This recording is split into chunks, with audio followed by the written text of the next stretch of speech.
The Pittsburgh Post-Gazette's cartoonist, Rob Rogers, says he was fired after 25 years on the job for his scathing portrayals of President Donald Trump. Rogers said he saw his termination coming after his last 6 cartoons were spiked from publication. His cartoons were often harsh critiques of the president's agendas, policies, and politics.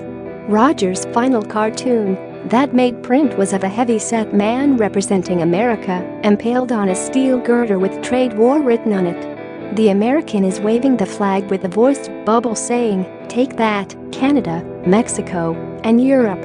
A recently spiked cartoon depicts a Caution Street sign with Trump chasing after illegal immigrants and snatching their child from behind in a commentary on the administration's zero-tolerance policy on illegal immigration.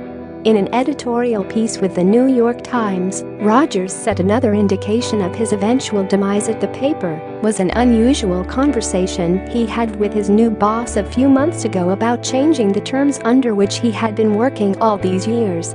"When I had lunch with my new boss a few months ago," he wrote, "he informed me that the paper's publisher believed the editorial cartoonist was akin to an editorial writer and that his views should reflect the philosophy of the newspaper. That was a new one to me. I was trained in a tradition in which editorial cartoonists are the live wires of a publication, as one former colleague put it, the constant irritant." In an interview with The Guardian, Rogers argues that suppressing voices over a specific subject is particularly dangerous. "Suppressing voices in any situation is bad," Rogers said. "You want to have as many voices as you can, and they are starting to have only one voice of the paper, and I think that goes against what a free press is all about, especially when silencing that voice is because of the president."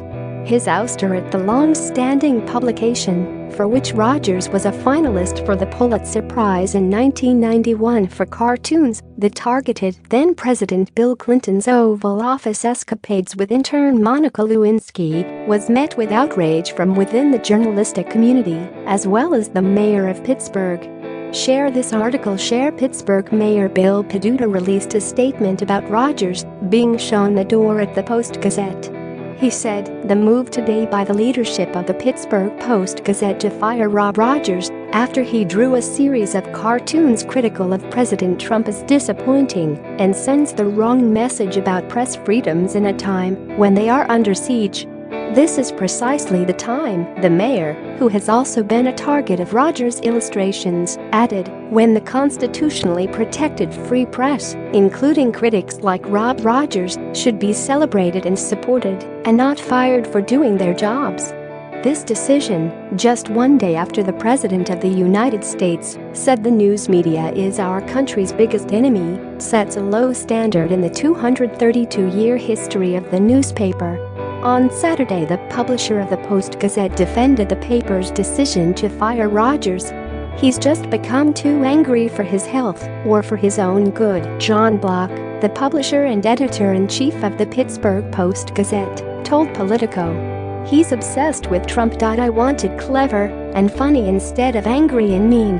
Rogers countered Block's narrative as to why he was fired, saying he simply covers the most urgent news of the day, which is typically Trump, and not about any presumed obsession with the president.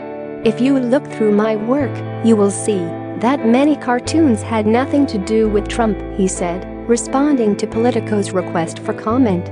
"If I drew Trump more often than Block would have liked, it was because I base my cartoons on the most urgent topics at hand.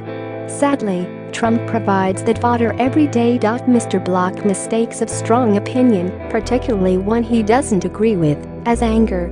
"I see it as my job to critique injustices. I don't see that as anger, nor do many readers or fellow journalists.